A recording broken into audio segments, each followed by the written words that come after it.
High guys, if you want to scroll होइन scroll गर्दा हुन्छ, किनभने मैले कुनै ठुलो कुरा गर्न आएको होइन आज यहाँ। म होइन यतिसम्मको बेरोजगार भएको छु नि, आई कान्ट एक्सप्रेस के म कतिसम्मको बेरोजगार भएको छु। यति म लकडाउनमा पनि थिएन कि लाइक ल ठिकै छ, लाइक नेपालमा बेरोजगार थिएँ कि म त लन्डन आएर त के गरी खान्छु जस्तो त लागेको थियो कि म आफैबाट म यस्तो भइसक्यो नि, लाज शरम पचाइसकेँ कि मैले यहाँ आएर पनि यहाँ आएर बेरोजगार हुन्छु भन्ने त मैले सोचेकै थिइनँ भाइ।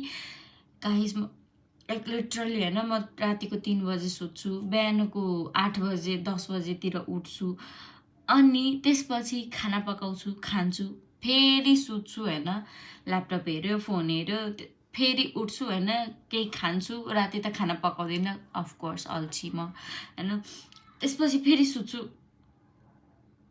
म मात्रै यतिसम्मको बेरोजगार इन लन्डन।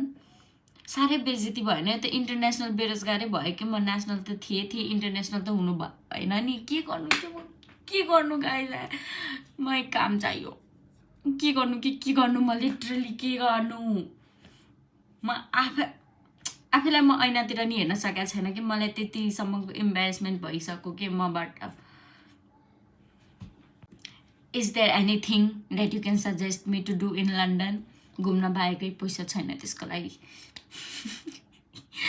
इन्टरनेसनल बेरोजगार, इन्टरनेसनल गरिबी। लन्डन आएर इन्टरनेसनल स्टुडेन्ट हुन्छु भनेको थिएँ। इन्टरनेसनल स्टुडेन्ट त त्यस्तै हो, इन्टरनेसनल बेरोजगार, इन्टरनेसनल गरिब के चाहिँ भएको छैन कि। म के गर्नु गाइस, म के गर्नु, केमा के गर्नु। अब म यसो डिप्रेसनतिर जान्छु होइन, त्यहाँबाट फुर्सद भयो भने म आउला लन्डनतिर, नभए म उतै बस्छु, डेरा डन्टा सार्छु म आफ्नो उतैतिर। Okay by. यही थियो मेरो।